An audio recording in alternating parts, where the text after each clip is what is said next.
ang asawa kong tinitingala ng lahat. Ating subaybayan ang buhay ni Daryl Darby. Magandang araw mga ka-master. Salamat sa patuloy na pagsuporta sa ating channel. Ang iyong pag-subscribe ang aking lakas, malaking pasasalamat ko sa inyo. Kabanata 2931. Hindi nagtagal, dinala ni Tina si Daryl sa pasukan ng isang espesyal na patio. Daryl, master ay nagpapahinga sa bakuran na ito. Tumigil si Tina at taos-puso na sinabi, ngunit may isang komplikadong ilaw sa kanyang mga mata. Nang bumagsak ang boses, si Tina muna ang lumakad. Humugat si Daryl, at mabilis na sumunod. Pagpasok pa lang niya sa bakuran, hindi mapigilan ni Daryl na kumunat ng palihim nang makita ang eksena sa harapan niya. Nakita ko na may ilang malalaki at maliliit na bato na nakakalat sa looban. Daan-daang mga bato na ito. Maraming mga bato na wala kahit isang kalsada. Porma sayon. Sumimangot at naobserbahan si Daryl, at maya-maya ay nakita ang mga pahiwatig. Ang mga batong ito ay tila inilagay ng napakakaswal, ngunit may isang lihim. Oo, ang bakuran na dinala sa kanya ni Tina ay isang pinaghihigpitan na lugar sa likuran ng bundok ng Holy Sect. Ito rin ang lugar kung saan pinag-aralan ni Lu Dongbin ang pagbuo. Ang pagbuo ng bato sa harap niya ay ipinakalat ni Lu Dongbin. Ito ang 4 na elepante sa pintuan. Malalim na pagbuo ng bato. Ang 4-elephant profound stone formation ay isang medyo advanced na porma sayon sa Taoism. Orihinal, ang mga kwalifikasyon ni Tina ay hindi maintindihan ang misteryo ng pagbuo na ito. Gayunpaman, matapos maging pinuno si Alan, natutunan niya mula sa mga sinaunang libro na tinipon ni Lu Dongbin.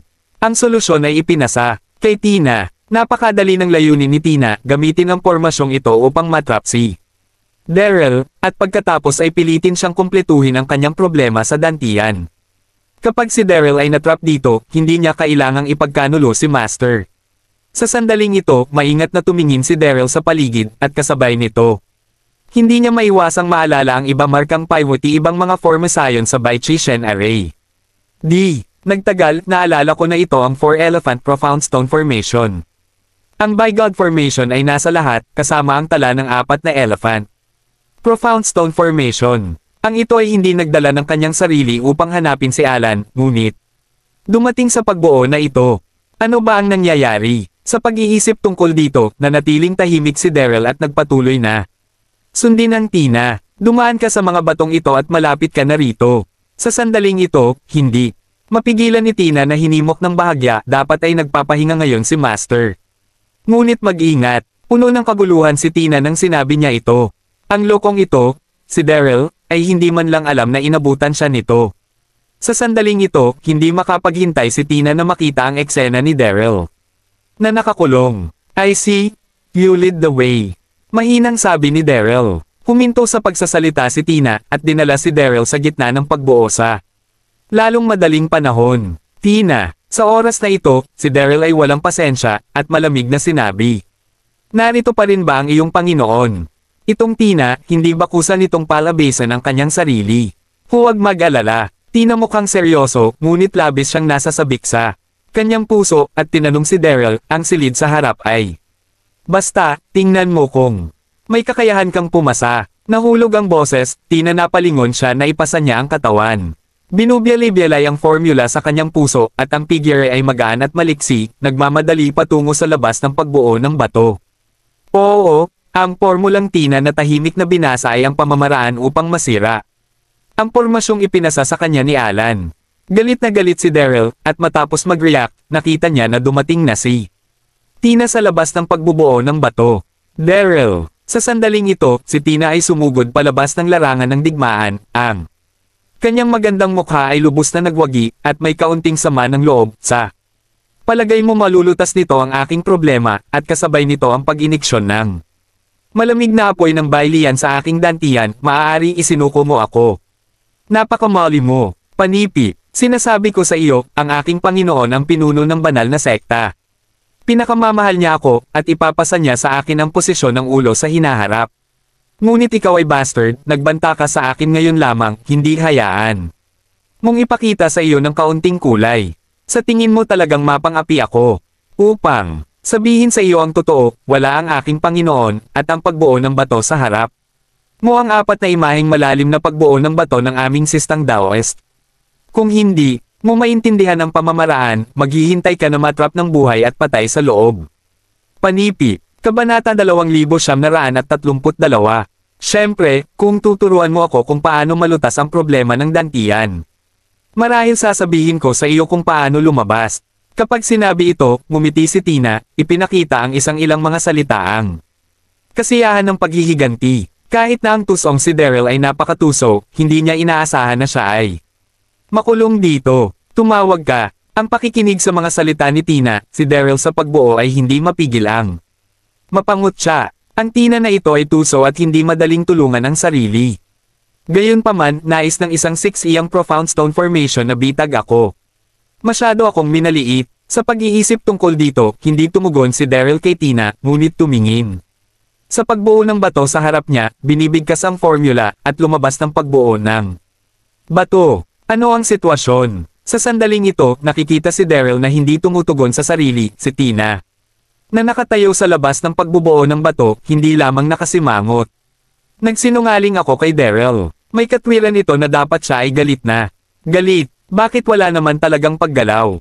Whoosh! Nang si Tina ay palihim na nagbubulungan, nakita niya ang isang figure na lumilitaw sa harap niya na parang multo na may isang medyo mapanunuyang pangutsasa. Kanyang mukha, si Daryl ito. Ano? Sa sandaling ito, nanginginig ang katawan ni Tina na wala ang mukha niya sa gulat, nakatitig kay Daryl na blanco, gulat. Ikaw, paano ka lalabas? Naramdaman ni Tina na humuhuni ang utak at nanginginig ang boses nito. Orihinal na naisip ni Tina na ang 4-elephant profound stone formation na ito ay maaaring panatilihin si Daryl na mahigpit na nakulong dito. Sa oras na iyon, si Daryl ay walang magawa at tiyak na makikompromiso sa kanyang sarili, ngunit hindi niya inaasahan na lalabas siya sa lalong madaling panahon. Haha! Sa harap ng pagkabigla ni Tina, mapangahas na ngumiti si Daryl, may isang 4 na elepanteng malalim na pagbuo ng bato na sinusubukan lamang akong ebitag. Masyado kang minamaliit. Ikaw. Ang puso ni Tina ay nagulat at siya ay nabigla at hindi niya ito masabi pagkatapos ng isang salita lamang. Sa sandaling ito, malamig na sinabi ni Daryl, binigyan kita ng pagkakataon. Ngayon lang. Dahil hindi ka sigurado, huwag mo akong sisihin. Ano pa man, napasok ako sa Saint Sect at hindi ako natatakot na makilala ni Alan. Pagkatapos patayin ka, hahanapin ko siya mismo. Panipi, hala! Nang bumagsak ang boses, humimok ang panloob na puwersa ni Daryl. Dahan-dahang itinaas ang kanyang palad at tinapik ang ulo ni Tina. Huwag! Maramdaman ng makapangyarihang Tina huli na upang makatakas, upang makahanap ng malambot na mga binti ay hindi mapigil ang buksan. Ang awa, huwag mo akong patayin. Boses pababa, Tina hubog na tuhod, direktang lumuhad sa ang bundok na hangin. Sa harapan ko, dadalhin kita upang hanapin si Master. Tiyak na hindi ako magsisinungaling sa iyo sa oras na ito. Mangyaring magtiwala ka ulit sa akin.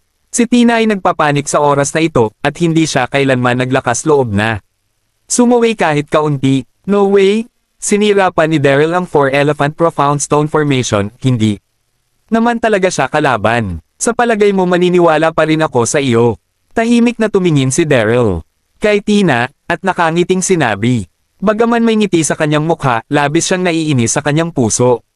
Sa kabutihang palad, mayroon siyang puting espiritu na pagkakabuo, kung hindi man, papatayin talaga siya. Maniwala ka sa akin, nangangako ako, hindi na kita magsisinungaling ulit sa iyo. Lumuhad doon si Tina, ang kanyang maislan na mukha, sobrang pamumutla, at patuloy na nagmamakaawa, mangyaring bigyan ako ng isa pang pagkakataon. Kahit na sikat si Daryl ng Elysium Gate Sect Master, ngunit hindi ito binigyang pansin ni Tina, ngunit hindi niya inaasahan na isang araw, luluhod siya sa harap ni Daryl at bitawan ang lahat ng kanyang dignidad. Tumawag ka, narinig ito, huminga ng malalim si Daryl, daing, at tumango, sige. Maniniwala na naman ako sa iyo.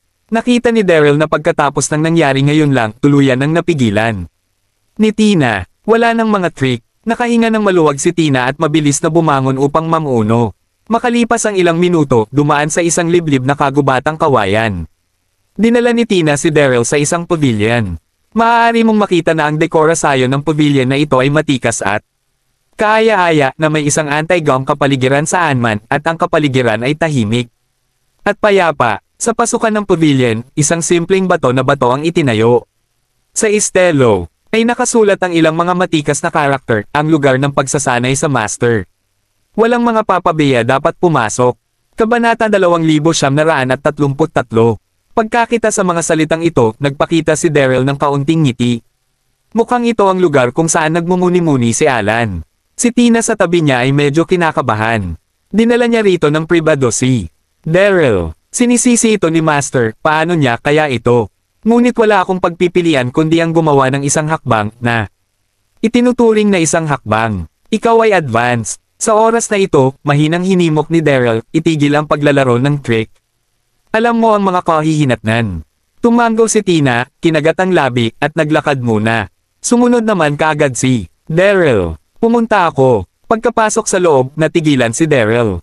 Nakita ko na sa lobby sa unang palapag ng pavilion, ang mga nakapaligid na dingding ay napuno ng mga bookshelf.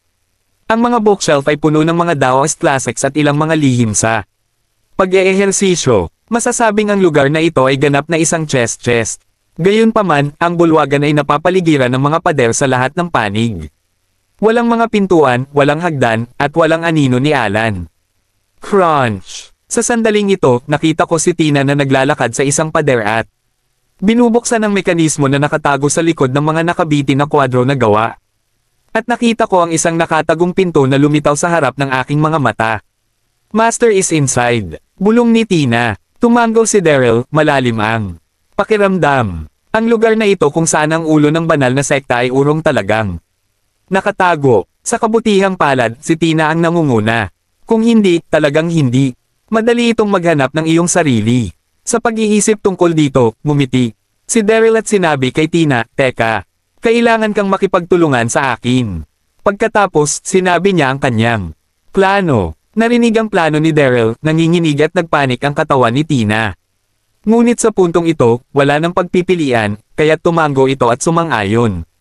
Pagkatapos, kinuha ni Tina si Daryl at dahan-dahang lumakad sa lihim na pintuan. Sa likod ng lihim na pintuan ay may isang lihim na lagusan na 10-10 metro ang haba. Pagkatapos ng lihim na lagusan, ito ay isang maluwang lihim na silid. Tumawag ka. Sa sandaling ito, pagdating sa lihim na silid, hindi mapigilan ni Daryl na huminga ng malalim. Nakita kong ang sikretong silid ay ang laki ng 2 basketball court.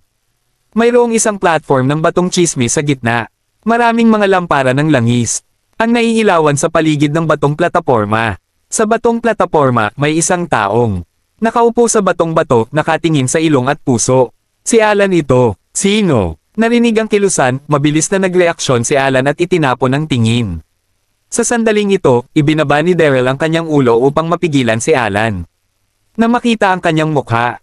Tina. Sa oras na ito, nakasimangot si Alan at tumingin kay Tina sa isang hindi masayang tono, "Hindi ko sinabi na bilang isang guro, hindi ka pinapayagang pumasok." Nang walang pahintulot, habang sinasabi ito, tiningnan ni Alan si Daryl.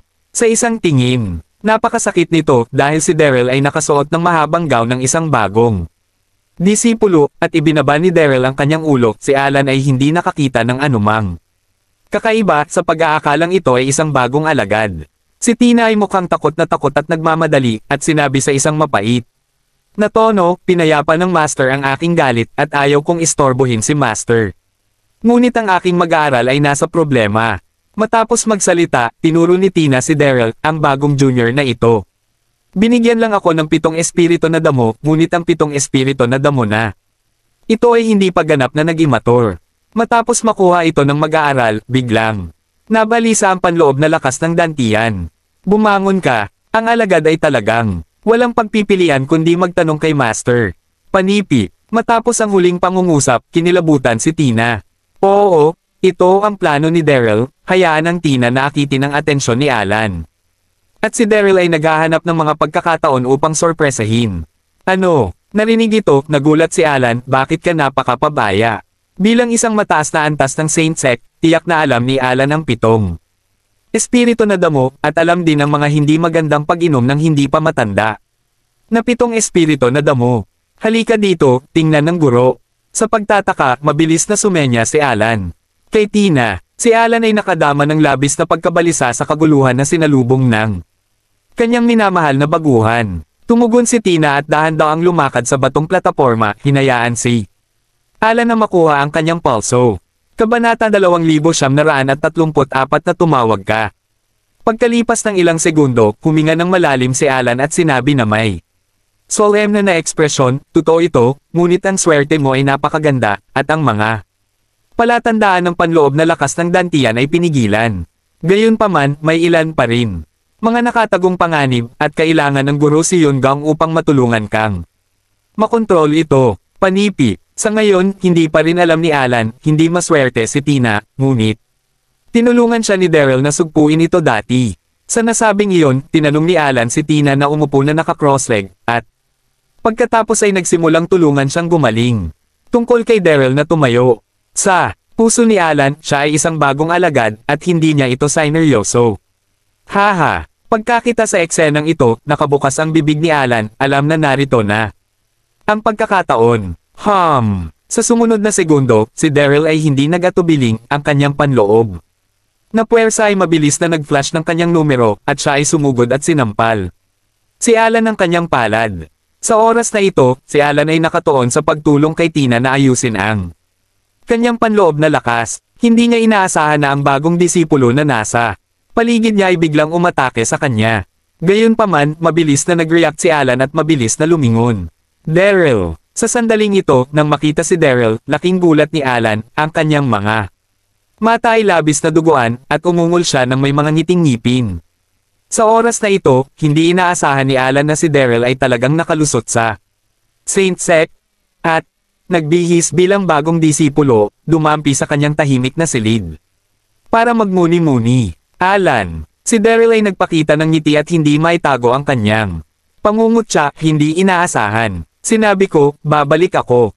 Bumagsak ang boses, lumakas ang panloob na lakas ni Daryl, at hinampes niya ito ng palad. Master, mag-ingat ka. Pagkakita sa eksenang ito, nanginginig ang katawan ni Tina at hindi mapigil ang mapasigaw. Sa parehong oras, hindi niya masabi ang pagiging komplikado ng kanyang puso. Kung hindi siya ang humantong sa daan, hindi ito matatagpuan ni Daryl. Nang makita ang palad na kumurap sa harap, nais ni Alan na umiwas, ngunit huli na, boom! Ang palad na ito ay malakas na tumama sa likod ni Alan, at narinig niya ang isang mapurol na panginginig. Ang dugo ni Alan ay mabilis na nagagos, at ang buong tao ay lumipad lahat ng sabay-sabay. Puff! Matapos lumipad ng buong 100 metro ang layo, si Alan ay nagwiwisik ng isang pag-ulan ng dugo sa hangin, at sa wakas ay malakas na nataman ang pader na bato ng pasukan. Nagkaroon ng paakit, halos himetean. Malinaw na naramdaman ni Alan na ang pulso ng kanyang puso ay malubhang nasugatan at ang kanyang dugo ay tumataas. Ang mas seryoso pa ay hinimok lamang ni Alan ang kanyang panloob na lakas upang tulungan si Tina na ayusin ang kanyang dantian, ngunit bigla siyang tinamaan ng malakas ni Daryl, at ang panloob na puwersa ng kanyang dantian ay retrograde, at nagpasok na siya ng isang tanda ng labis na kasiyahan. Galit. Sa sandaling ito, ang mga mata ni Alan ay labis na namumula sa dugo, mapait na nakatingin kay Daryl. Si Daryl ay hindi man lang nagpanik, ngumiti ng bahagya, at mahinang sinabi, Alan, huwag mo akong tingnan ng ganitong uri ng mga mata, mahahanap ko ang lugar na ito, at depende ito sa iyong mahalagang alagad. Ano? Narinig ito, nagbago ang mukha ni Alan, bigla na lang nakakandado ang mga mata kay Tina. Matugunan ang tingin ni Alan, naramdaman lamang ni Tina na mahina ang kanyang mga binti, at hindi mapigil ang umiyak, guro, pasensya na, ayaw kang ipagkanulo ng alagad, ngunit hindi ko talaga mapigilan. Panipi. Daryl, ikaw ay kasuklam-suklam na kontrabida. Panipi. Narinig ito, nagbago ang ekspresyon ni Alan, at pagkatapos ay ang kanyang mga mata ay nakakulong kay Daryl, at ang galit sa kanyang puso ay tumaas. Alam na alam ni Alan si Tina. Bagaman siya ay medyo magaling, palagi siyang naging matapat sa kanyang sarili, at malamang napilitan siya ni Daryl na dalhin siya sa lihim na silid ng kanyang sariling kasanayan. Sa pag-iisip pa ni Alan tungkol dito, mas maraming galit na naramdaman niya. Sasugad na siya upang kumilos laban kay Daryl.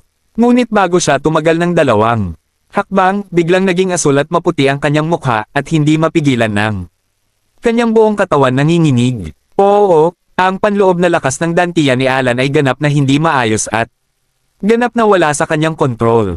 Ito, Nang makita ang eksenang ito, kinilabutan si Tina. Nais niyang sumugod, ngunit hindi siya naglakas loob. Daryl, Kabanata 2935.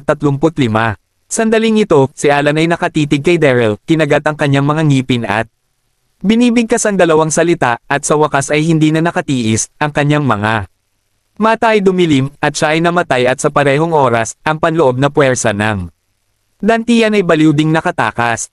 Oo, sa oras na ito si Alan ay nasa isang siklab ng galit. Kahit na mabuhay, siya nang hindi sinasadya, ang kanyang mga ehersisyo ay wala na, at sa huli ay magiging isang taong walang silbi. Tumawag ka, huminga ng malalim si Daryl, dahan-daang lumakad, hinanap ng mabuti ang katawan ni Alan, at maya-maya ay nakakita. Ito ay ang Chencon board. Haha, nakuha mo. Sa sandaling ito, itinabi ni Daryl ang cosmic board, labis na nasa sabik sa kanyang puso. Kaagad, tumingin si Daryl kay Tina na nakaupo doon, desperado, kumuha ng isang tableta mula sa kanyang katawan at itinapon. Ito ay isang pil na espiritu, na maaaring makapagpagaan ng iyong sitwasyon, ngunit ang epekto ay 3 buwan. Lamang, pagkalipas ng ilang buwan, kung nais mong ibahin ang espiritu pil, lumapit sa akin. Panipi. Matapos itong sabihin, tumalikod si Daryl at humakbang palabas ng lihim na silid. Upang maging matapat, ang isang babaeng tulad ni Tina ay labis na nakakainis, ngunit siya ang pinapabore na mag-aaral ni Alan, at pinapanatili itong maaaring maging kapaki-pakinabang sa hinaharap.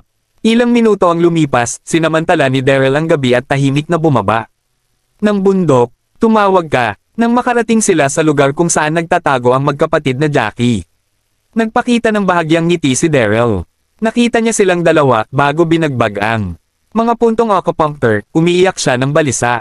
Daryl. Pagkakita sa pagbabalik ni Daryl, hindi maiwasan ng master ng pavilion na sumigaw ng mahina, mabilis na mapawi ang mga puntong acupuncture. Siya at si Jackie, na mayroon ding katayuan at katayuan sa Yellow Sea Continent, ay hinarang ni Daryl at naiwan sa kagubatang bundok na ito. Haha! Lumakad si Daryl, tumingin sa taas at pababa sa pavilion master, nakangiti. At sinabi, maaari mo ring mapawi ang mga puntong acupuncture, ngunit kailangan mong aipan ko sa akin ang 2 mga kondisyon. Anong mga kondisyon? Kumagat ang pavilion master ang labi niya. Sa sandaling bumagsak ang boses, si Jackie sa tabi niya ay nagmamadali na nagambala, huwag kang maniwala sa kanya. Ang Daryl na ito ay hindi lamang galit, ngunit sobrang tuso. Paano niya ito madaling bitawan? Gayunpaman, hindi narinig ng master ng pavilion ang pareho, mahinhin siyang bamantong hininga, at sinabi kay Daryl, okay, ano ang mga kondisyon? Kung ikukumpara kay Jackie, ang pavilion master ay mas makatuwiran, hanggat ang mga kondisyon ay hindi sobrang-sobra, wala yon. Na nakangiti at sinabi, medyo simple, bago mo ako tawaging asawa. Pagkatapos ay ipakita sa akin ang katawan ng apoy. Sure. Narinig ito, ang magandang mukha ng pavilion master ay agad na namula, at kasabay nito ay medyo nahihiya siya. Napakasungit ng Daryl na ito, gusto talaga niyang samantalahin siya. Sa parehong oras, nagulat pa si Jackie at galit na galit. Daryl, bastard. Alam mong hindi mo sinunod ang mabubuting hangarin mo. Pagkatapos, sumigaw siya sa master ng pavilion, huwag mong aipan ako sa kanya. Ang kapatid kong si Bing Ching Yuji, paano mo tatawagan ang asawa niyang si Daryl? Hindi pinansin ni Daryl ang pagsigaw niya, ngunit tumingin sa pavilion master na nakangiti, at masayang sinabi, nasabi ko na ang mga kondisyon. Kung ayaw mo, hindi ko ito pipilitin. Gayunpaman, kukunin ko ang pagoda. Kung hindi mo ako tinulungan makuha ito, hahanapin ko siya ng mag-isa. Panipi, sa totoo lang, ayaw ni Daryl na makipag-usap ng kalokohan sa kanilang mga kapatid, ngunit nakuha lamang niya ang universe board at nasa mabuting kalagayan. Kaya sinasadya niyang asarin ang master ng pavilion. Narinig ito, kinagat ng labi ng pavilion ang kanyang mga labi, at hindi niya masabi ang pagkalito. Ilang segundo ang lumipas, mamulong pa rin siya, matandang asawa. Seryoso, tawagan ng asawang Daryl, ang pinuno ng gabinete ay kasuklam-suklam mula sa ilalim ng aking puso. Ngunit kung hindi siya sumigaw, hahanapin ni Daryl ang katawan ng kanyang kapatid. Sumigaw ang asawa na malutong ang mga buto ni Daryl, at ngumiti ito at tumango, mabuti talaga ang asawa ko. Pangalan ng asawa ko ang mga puntong acupuncture. Nahulog ang boses, at tinaas ni Daryl ang kanyang kamay upang maalis. Ang Pavilion Master, Kabanata 2936. Ang aura ni Jackie ay hindi maganda, nais niyang sampain si Daryl, ngunit nilabanan niya ito. Alam niyang tinawag ng Master ng Pavilion ang asawa ni Daryl para sa kanyang sariling kapakanan. Asawa. Sa sandaling ito, ngumiti si Daryl at tumingin sa Pavilion Master, tulungan mo akong ilabas ang pagoda.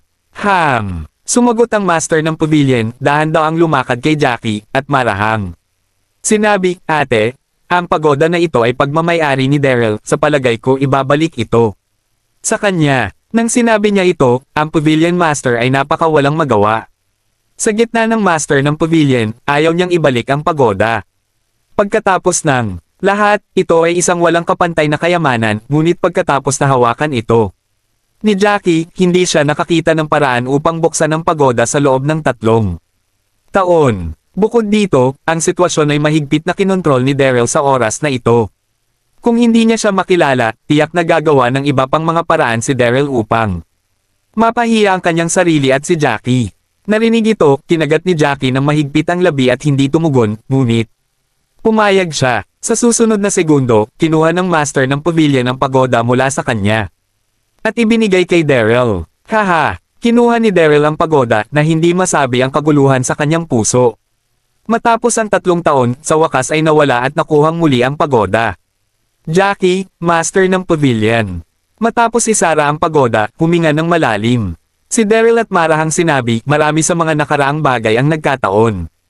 Kung hindi mo mapakawalan, kailangan mong maghayganti mula sa akin, pagkatapos ay maghihintay ako anumang oras. Panipi. Sa pagsasalita, si Daryl ay hindi masyadong nagsasalita, tumalikod at humakbang palayo. Tumawag ka. Nang makita ang paglayo ng kanyang figure, mahigpit na kinagat ni Jackie ang kanyang mga labi, ang mga mata ay kumikislap, at hindi siya makapagsalita ng mahabang panahon. Ang bastard na ito, iniwan lang.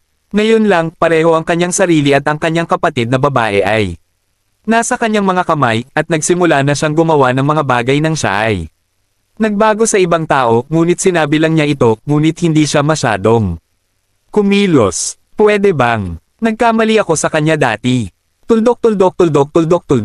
Sa kabilang panig, nagmadaling bumalik si Daryl upang sumali kay Yvette at sa lahat. Sa oras na ito, ang kalangitan ay maliwanag, at si Yvette, Sarah, at Dax at iba pa ay hindi makapaghintay. Daryl. Si Daryl ay bumalik. Sa sandaling ito, lahat ay labis na natuwa nang makita ang figure ni Daryl. At isa-isa silang nagmamadali. Daryl. Hindi maitago ni Yvette ang kanyang pag-aalala, mabilis na lumakad, at niyakap ang braso ni Daryl. Akala ko mayroon kang problema kay Holy Sect, at gusto kung umakyat si Sarah at tumingin. Sa dami ng tao, sila Sarah at Ambrose lamang ang may lakas. Nararamdaman ng mga alalahanin ni Yvette, mainit ang puso ni Daryl, at ngumiti siya at inaliw, okay lang, nakaranas ako ng isang maliit na sitwasyon. Ngunit sa pangkalahatan, maayos ang nangyayari.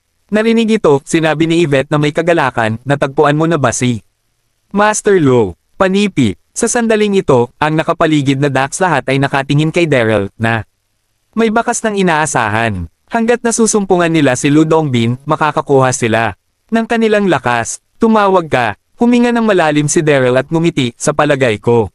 Nasabi iyan, kinuha ni Daryl ang Chenkon board, at pagkatapos ay detalyadong ipinaliwanag ang sitwasyon. Para sa isang sandali, ang lahat ay natigilan at tumingin sa Universe board. Sa kamay ni Daryl na may pagtataka, si Lu Dongbin ay nasa long ito. Nang makita ang lahat na may pagtataka sa kanilang mga mukha, dahan-dahan na sinabi ni Daryl, kailangan kong pumasok sa ilusyong larangan ng universo na ito. Kaya't ang lahat ay kailangang maghintay ng kaunting oras. Kabanata 2937. Sinabi ni Daryl kay Ambrose, pagkatapos ng aking pagpunta, dapat mong bantayan ang lang ng mundo. Ngayon ay mapoprotektahan nito ang lahat, tanging Sarah at Ambrose nariyan. Sa kaibahan, si Ambrose ay may mas mataas na lakas, kaya't si Daryl ay lalong napagan ng loob na payagan siyang protektahan ng Universe Board. Kita ko, ama, mabilis na tumango si Ambrose. Nagtapat si Daryl ng ilang mga bagay, at pagkatapos ay kinuha niya ang Chenkon board at tiningnan ito ng mabuti. Paano ako makakapasok? Sa susunod na segundo, pagkakita ng selyo ng long, naisip ni Daryl. Pagkatapos ay itinaas ang kanyang kamay upang buksan ito. Sa isang iglap, isang nakasisilaw na ilaw ang sumabog mula sa lamp na naglalaman ng isang malakas na puwersa ng pagsipsip na direktang bumalot sa Daryl. Sa sandaling ito, naramdaman lamang ni Daryl na itim ang kanyang mga mata. At agad siyang na-teleport. Naglaho sa paningin ng lahat. Nakakagulat. Sa pagtataka, mabilis na dinampot ni Ambrose ang Universe Board at nang tuluyang nawala ang kakaibang lakas, mabilis niya itong itinabi. Hindi ito isang lugar upang manatili ng mahabang panahon, umalis muna tayo. Sa oras na ito, tumingin si Yvette sa paligid at marahang sinabi, hindi ko alam kung anong nangyari kay Diane, puntahan natin si Joshan at makilala siya. Ang board ay napakamahiwagang, dapat itong maging kayamanan ng banal na sekta, at narito ang hangganan ng banal na sekta kung nakikita ito ng mga disipulo ng banal na sekta. Natatakot akong magkakaroon ng maraming gulo. Narinig ito, bawat isa ay sunod-sunod na tumango, at pagkatapos ay sumugod patungo sa Buzzsaw Mountain. Rushing. Matapos maglakad ng ilang oras, ang lahat sa Yvette sa wakas ay dumating sa paanan ng Buzzsaw Mountain. Gayunpaman, sa sandaling ito, nakarinig sila ng maayos na yabag sa kalsada na hindi kalayuan. Ang bantay ba ng North Mona Imperial City? Sa sandaling ito, nagkatinginan sina Yvette, Dax, at pagkatapos ay pinuntahan upang makita ang sitwasyon, ngunit pagdating nila, natigilan silang lahat. Nakita ko na hindi iyon ang mga bantay ng North Imperial City, ngunit ang mga sundalo ng Southern Cloud Continent na nakasuot ng isang uniforming puting. Nakasuot at may hawak na isang mahabang kutsilyo na may kahangahangang pamamaraan. Sa harap ng mga sundalong ito, isang napakagandang babae nakasakay sa isang puting kabayo na nakasuot ng lila gintong nakasuot ay magiting na bayani. Ito ay ang Quincy Long. Oo, dinala ni Quincy ang mga sundalong ito upang hanapin si Daryl. Kalahating araw na ang nakalilipas, nakakuha ng balita si Quink na dinala ni Daryl ang pamilya Carter sa North Continent at diretso niya itong hinabol. Pagkakita sa Quincy, ang lahat sa Yvette ay nagulat. Sa sumunod na segundo, si Dax ay mabilis na lumakad at binati siya ng isang ngiti. Ito ay naging isang nakababatang kapatid na lalaki at kapatid na babae. Ang buong mainland ay alam tungkol sa kontrata ng kasal sa pagitan ng Quincy at Daryl, at si Dax ay ang sumasamba na kapatid ni Daryl, kaya natural na tinawag niya ang kanyang nakababatang kapatid. Lahat ng nasa Yvette sa oras na ito ay lihim ding huminga. Naisip na si Daryl at wala sa tabi niya, mahirap maprotektahan ang integridad ng lahat sa pamamagitan ng pag-asa sa Sarah at Ambrose. Ngayon na nakilala ko si Quincy, hindi ko na kailangang mag-alala pa. Kung sa bagay, si Quincy ay hindi lamang kasintahan ni Daryl, kundi pati na rin ang panganay na prinsesa ng Southern Cloud Continent na may malakas na lakas at pambihirang katayuan. Manahimik ka. Ang address ni Dax ay naging labis na hindi nasisiyahan sa Quincy, at malamig na sumigaw, sino ang iyong mga nakababatang kapatid, huwag magulo. Sa oras na iyon, sa loob ng palasyo, nakalabas na siya ng isang malinaw na linya kasama si Daryl, at natural na hindi siya magalang sa harap ni Dax at iba pa. Harry, natigilan si Dax, sobrang nahiya. Ano ang problema sa Quincy? Galit na galit, nakipag-away ka ba kay Daryl? Sa parehong oras, Yvette, Sarah at iba pa ay nagkatinginan. Naisip na ang Quincy at Daryl ay mahirap. Kung tutusin, siya ang panganay na prinsesa, upang maunawaan niya ang kanyang ugali. Hindi nagtagal, nagreaksyon si Yvette at hindi mapigil ang tanungin, Miss Dragon, bakit ka nandito? Bago siya natapos sa pagsasalita, naputol siya ng Quincy. Nasaan si Daryl? Tumingin si Quincy sa karamihan ng tao, ang kanyang magandang mukha ay sobrang lamig at ang kanyang tono ay walang pag-aalinlangan. Hayaan mo siyang lumabas upang makita ako. Mayroon siyang mga mahahalagang bagay. Binuka niya ang kanyang bibig at sinabing, iyon. Mahabang babae, kung may ginawa. Si Daryl na ikagagalit mo, huwag mong isipin. Kapag bumalik siya, tutulungan kita na. Pag-usapan siya. Panipi. Kabanata 2938. Mahabang libong mga salita ang lumubog ang mga mata, malamig, huwag sabihin. Sa akin, sinira ko ang pakikipag-ugnayan at hangin ng bundok, walang kinalaman. Dito, sinabi niya, Quincy Cuden, itago ang kanyang pagkasuklam, at nagpatuloy.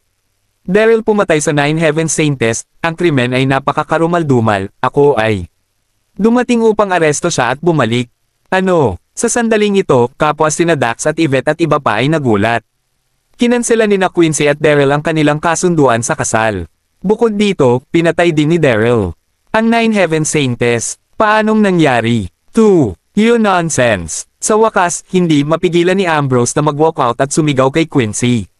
Huwag mong siraan ang aking ama, hindi siya ganoong klaseng tao. Nang sinabi niya ito, mukhang nasasabik si Ambrose. Ang dating Ambrose ay nagkaroon ng maraming prejudice laban kay Daryl. Ngunit kalaunan ay unti-unting naiintindihan niya ang kanyang ama at iginagalang siya mula sa kaibuturan ng kanyang puso. Ang kanyang ama ay isang bayani na iginagalang ng lahat sa mainland at imposibleng gawin ito bagay. Nang bumagsak ang boses, tumanggo din sina Dax, Yvette at iba pa bilang pagsang-ayon. Dapat mayroong hindi pagkakaintindihan dito.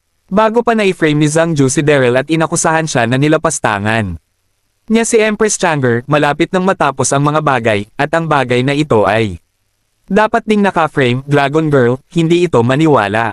Narinig ito, si Quincy ay sobrang naiinip, at malamig na sinabi. Naka-frame. Dalawang santo ang personal na nagkumpirma, paano siya may frame. Yamang wala si Daryl, maaari kang sumama sa akin. Sinabi pagkatapos, itinaas ni Quincy ang kanyang kamay sa Jade, halika. Ibaba ang lahat. Alam ni Quincy na ang pamilyang Carter ay napakahalaga kay Daryl. Hanggat nahuli ang pamilyang Carter, hindi siya matatakot na hindi lumitaw si Daryl. Nang bumagsak ang boses, libo-libong mga sundalo sa paligid na nagmamadali. Tulad ng isang alon, agad na pinalibutan si Yvette. Ang mga sundalong ito ay pawang mga elite mula sa Timog Cloud Continent at ang kanilang lakas ay hindi mababa. Sa isang iglap lang ng mata, tinali ng mga sundalong ito ang mga tao ni Yvette. Nawalan silang lahat ng panloob na lakas at hindi talaga makatiis. Sa parehong oras, si Ambrose at Sarah ay hindi nakatakas sa malas, ang kanilang pulso ay mahigpit na nakatali. Pinag-uusapan ito, plano ni na Ambrose at Sarah na labanan, ngunit maraming tao sa kabilang panig. Kasabay nito, naisip nila na kung lalaban sila, buong galit nila si Quincy, at siguradong masasaktan nila si Yvette at iba pa ng hindi sinasadya, kaya sa huli ay sumuko pa rin sina Ambrose at Sarah. Huwag mag-alala. Sa oras na ito, tumingin sa paligid si Quincy at mahinang sinabi, hindi kita sasaktan. Ang hangarin ko ay pilitin si Daryl na lumabas. Kapag nahuli ko si Daryl, palayain kita. Panipi. Nang bumagsak ang boses, kinawayan ni Quincy ang kanyang kamay. Biglang, libo-libo ang pinindot ng mga sundalo kay Yvette at iba pa at nagtungo sa South Cloud Continent. Sa oras na ito, hindi pa alam ng Quincy na hindi malayo ang narating ni Daryl, ngunit nasa lababo ng universo sa katawan ni Ambrose. Sa kabila, pakiramdam ni Daryl ay parang nangangarap siya, ang kanyang katawan ay magaan at dumadaloy, at ang kanyang mga mata ay ganap na madilim. Pagkatapos ng ilang paghinga, sa wakas ay natapakan ako sa lupa. Hindi mapigilan ni Daryl na huminga ng malalim, sa wakas ay pumasok, at pagkatapos ay dahan-dahang binuksan ang kanyang mga mata, biglang natigilan. Napakagandang lugar. Nakita ko na may mga matagumpay na ulap na lumulutang sa asol na kalangitan. Sa itaas ng aking ulo, at ang mga berdeng bundok at berdeng tubig sa malayo. Hindi lamang iyon, ngunit ang hangin ay naglalaman din ng labis na mayamang aura. Pumunta ako, ito ay masyadong ilusyon. Sa sandaling ito, ang buong tao ni Daryl ay nabighani. Naramdaman niya lamang na ang sobrang virtual na kapaligiran sa harap niya ay halos kasing laki ng Heavenly Spirit Realm na kinuha ni Xian sa kanya. Malawak ang puwang, ngunit ito medyo immortal pa lang. Hindi inaasahan, mayroong isang butas sa Chencon board. Napakalaki lang nito, saan nagsasanay si Lu Dongbin. Sa oras na ito, hindi alam ni Daryl na si Lu Dongbin ay hindi dumating upang magsanay sa kanyang sariling pagkusa, ngunit nakalock sa isang larangan ng ilusyon ni Alan. Hanapin mo. Bulong sa kanyang puso, dahan-daang lumakad si Daryl. Kabanata 2939. Hindi ko alam kung gaano katagal siyang naglalakad, napunta si Daryl sa isang malinaw na malaking lawa, at nakita na ang lawa ay malinaw, bibo-linlin, at ang simoy ay pamumulaklak upang malasing ang mga tao. Sa tabi ng lawa, mayroong isang tahimik na lambak. Sa damuhan sa tabi ng lambak, nakita ni Daryl ang maraming kakaibang mga bulaklak at mga damo, at ang mga damong ito ay bihira sa mainland. Na may napakaraming mga bihirang halaman, ang illusory na kaharian na ito ay talagang isang magandang lugar. Wow! Wow! Nang maging emosyonal si Daryl, narinig niya ang tunog ng tubig sa Kalayuan dahil hindi niya malinaw na makita ang mga halaman ng tubig. Hindi ba daw tiyan ito? Nagulat ang puso ni Daryl, at mabilis siyang lumakad, ngunit nang dumating siya, natigilan ang kanyang buong tao. Nakita kong may isang payat na figure na naliligo sa malinaw na lawa. Isang babae na nasa 20s, ang kanyang mukha ay maislan, maganda bilang isang engkanto, at ang kanyang hubog sa katawan ay mas maganda. Sa oras na ito, siya ay nabasa sa tubig ng lawa na nakasuot lamang ng isang malaswang damit, ang kanyang payat na baywang, at ang kanyang kaakit-akit kurba. Si Daryl ay may malinaw na tanawin. Bukod dito, malinaw na nakita ni Daryl na mayroong isang light blue water drop mark sa gitna ng kilay ng babae, puno ng aura. Damn it, masyadong ilusyon ito, hindi ba lugar para magsanay ang mga taosta? Paano? May isang babae. Engkanto ba ito? Sa gulat, nanood si Daryl nang hindi kumukurap at hindi mapigil ang lumunok. Ikaw. Sa sandaling ito, nakita din ng kagandahan sa lawa si Daryl at bigla siyang nanginig at pagkatapos ay umakyat sa pampang nagulat, mabilis na dinampot ang kanyang damit at hinarang ang sarili. Ikaw? Sino ka? Tumingin ang babae kay Daryl sa gulat at galit at hindi mapigil ang magtanong. Pasensya ka na. Napahiya si Daryl at mabilis na nagpaliwanag, hindi ko sinasadya, naisip ko na si Master Lo ang narito. Nang sinabi niya ito, labis na kinakabahan si Daryl sapagkat naramdaman niya na ang babaeng nasa harapan niya ay may malalim na lakas. Hindi mahulaan, kung magsisimula ka, natatakot ako na hindi ako kalaban. Master Lo. Nang marinig ito, bahagyang kumunat ang noo ng babae, at inilalantad ang bakas ng pag-aalinlangan, kaibigan ka ba? Mabilis na sinabi ni Daryl, si Lu Dongbin, daw sect master, babae, alam mo ba kung nasaan siya? Panipi, masyadong malaki ang lugar na ito. Kailangan ko lang itong hanapin ng mag-isa. Hindi ko alam kung kailan ko ito hahanapin. Tinanong ko lang ang kagandahan. Sa harap ko, kasabay nito, maaaring mapawi ang kahihiyan. Lu Dongbin? Malumanay na sinabi ng babae, umiling at sinabi, hindi ko hindi ko ito nakita. Ano? Natigilan sandali si Daryl. Hindi siya makatawa o umiyak. Hindi, si Lu Dongbin ay isang maalamat na tao sa paaralang Daoist. Sikat siya sa buong mundo. Ngunit hindi pa naririnig ng batang babae sa harap niya. Sa desperasyon, hindi mapigilan ni Daryl na tanungin, maglakas loob na. Tanungin ang pangalan ng batang babae. Pumunta ka rin dito upang magsanay. Ako. Ang pangalan ko ay Mia Oyeng. Umiling ang babae at marahang sinabi. Basta naaalala, kung nandito ako, pupunta ako, dito ako lumaki mula bata pa ako. Sa sandaling ito, natigilan si Daryl, ano ang tungkol sa iyong pamilya? Wala akong pamilya. Ito. Matapos magtanong ng ilang mga katanungan, ganap na nalito si Daryl. Walang pamilya, ano ang nangyayari kay Mia Oyeng? Sa sandaling ito, hindi alam ni Daryl na si Mia Oyeng sa harap niya ay hindi isang tao, ngunit isang engkantada, na pinaglihi ng aura sa lugar ng ilusyon. Ikaw. Nang palihim na kumunat ang noo ni Daryl, isinuot ni Mia Oyeng ang kanyang damit at marahang sinabi, hindi ko pa nakita si Lu Dongbin na binanggit mo, ngunit may nakita akong ibang mga monghe. Sa pamamagitan nito, puno ang mukha ni Miao Yingjumei, ng kawalang kasalanan, at nagpatuloy. Siya, narinig ko ang mga monghe na nagsasabi na sa pagitan ng asawa at asawa maaari mo bang hayaan ang bawat isa na makita ang iyong sariling katawan? Ngayon lang ako, tumingin sa akin, pagkatapos ikaw ang aking lalaki, tama ba? Kabanata 2940. Bilang isang engkantada, si Mia Oyeng ay hindi pa nakapunta sa mundo ng tao. Mayroon siyang simpleng kaisipan at napakabait.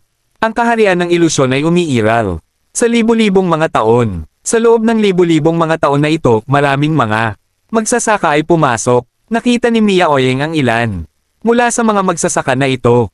Nalaman niya ang tungkol sa mga kalagayan ng tao. Sa sandaling ito, si Daryl ay ganap na nakapiring, nakatingin kay Blankekay. Mia Oyeng, ramdam lamang niya ang utak niya na humuhuni. Aksidenteng sumulyap lang ako sa iyo at naging lalaki mo. Masyado itong palpak. Tumawag ka. Pagkalipas ng ilang segundo, nag-react si Daryl at sinabi na napatulala. Iyon, Miss Mia Oyeng, talagang hindi ako sinasadya ngayon, mangyaring huwag. Isipin, well, ngayon lang tayo nagkita, kailangan namin bumuo ng mag-asawa. Panipi, napahiya si Daryl nang sabihin niya ito. Upang maging matapat, si Mia Oyeng sa harap niya, maging ang kanyang hitsura. Katawan o ugali ay ang pagkakaroon ng pinakamahusay na Diyosa, lalo na ang walang kamatayang espiritu na tumatago sa kanyang katawan. Kung ikaw ay naging kanyang lalaki, tiyak na magiging isang pagpapala ito sa maraming mga habang buhay. Basta, narito ako upang hanapin si Lu Dongbin. Paano ko masasabi ang tungkol sa pagmamahal ng mga batang ito? Higit sa lahat, siya at ngayon lang siya nagkakilala. Ayaw mo ba sa akin? Hindi maipaliwanag na tanong ni Mia Oyeng na nakakunot. Ang Nuo, bilang isang engkantada, hindi pa rin alam ni Mia Oyeng na ang mga kalalakihan at kababaihan ng sangkatauhan ay kailangang magkaroon ng mga damdaming makakasama, ngunit simpleng iniisip niya na kung makikita niya siya ay magkakasama. Hindi. Mabilis na itinanggi ni Daryl, medyo naluluji, napakaganda mo. At magugustuhan ng lahat kapag nagkita kayo. Ngayon lang tayo nagkakilala, ako ang iyong magiging tao na napakamali.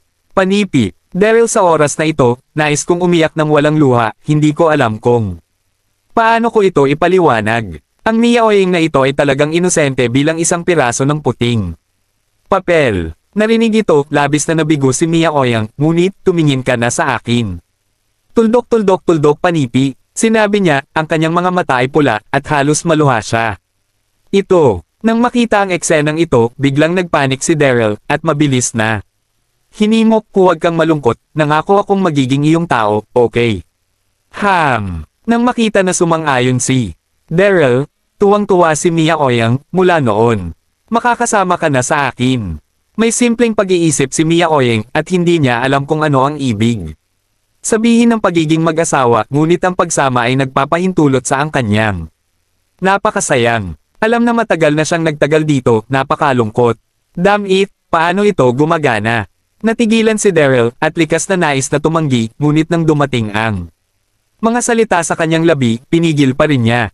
Naghihintay pa rin sina Yvette at Dax na ibalik si Lu Dongbin upang iligtas sila. Paano sila mananatili dito? Sa sumunod na segundo, ngumiti si Daryl at sinabi, hindi ako maaaring manatili dito, ngunit may lalabas kita mula rito.